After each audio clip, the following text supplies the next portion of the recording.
Waheshimiwa, nimesema msiogope. Amina. Hatuogopi.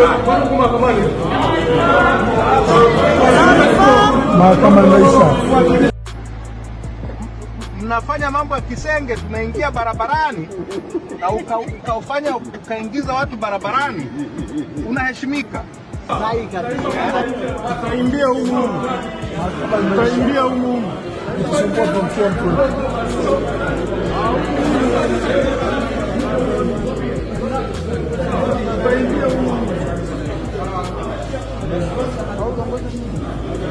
Unaambiwa Chama cha Demokrasia na Maendeleo Chadema kinaenda kukosa sifa ya kushiriki uchaguzi mkuu mwaka 2025, huku kikiwa ndo chama pekee chenye upinzani mkubwa ndani ya CCM. Licha ya mambo yote kutokea wiki hii, tukiona Tundu Lissu kukamatwa na kupewa kesi ya uhaini, lakini bado hili limekuwa ni pigo lingine baada ya chama hicho kutokutia saini jambo ambalo litafanya chama hicho kuto kushiriki kabisa uchaguzi mkuu. Mkurugenzi wa uchaguzi Ramadhani Kailima amesema kwamba vyama 18 vya siasa vimelizia kutia saini kanuni na maadili ya uchaguzi wa rais, wa bunge na madiwani wa mwaka 2025, hivyo kupata sifa ya kushiriki kwenye uchaguzi mkuu mwezi Oktoba mwaka huu, sambamba na uchaguzi mwingine ama chaguzi zingine ndogo ndogo ambazo zitafanyika ndani ya miaka 5 ijayo.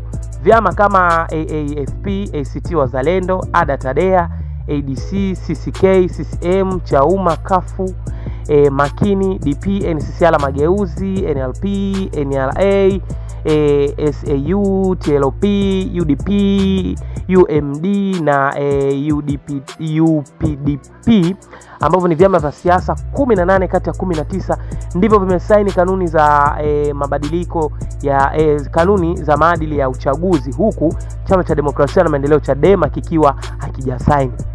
Akizungumza katika hafla ya kusaini kanuni za maadili, Kailima ameeleza kwa mujibu wa kusaini kanuni za maadili ya uchaguzi wa kifungu namba 162 kifungu cha pili cha sheria ni pamoja na aya ya kwanza mstari wa pili kanuni ya maadili ya uchaguzi wa rais, wa bunge, madiwani za mwaka 2025. Kanuni zinapaswa kusainiwa na wahusika wa kila chama cha siasa, serikali na tume.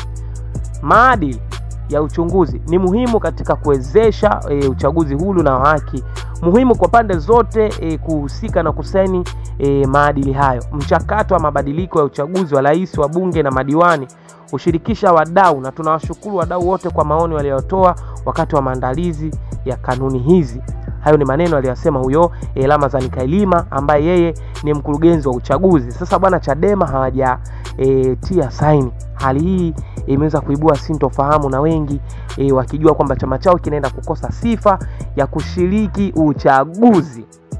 Kwa hiyo Chadema kuna asilimia fulani hivi kwamba hawatoshiriki uchaguzi, na taarifa zimeshaenea kwamba Chadema kukosa uchaguzi, yani hawatashiriki kabisa mpaka miaka 5 mingine ijayo. Kwa hiyo bado watu wapo kwenye sintofahamu, huku Tundu Lissu akiwa yuko na masuala ya kesi na wengine huku na vile. Wao Chadema wanatamko gani? Bado tunawasikiliza na kusubiri tuone kwamba ni kipi ambacho Chadema wataenda kukisema juu ya hiki ambacho kinachoendelea. Baki na sisi. Subscribe, like, comment.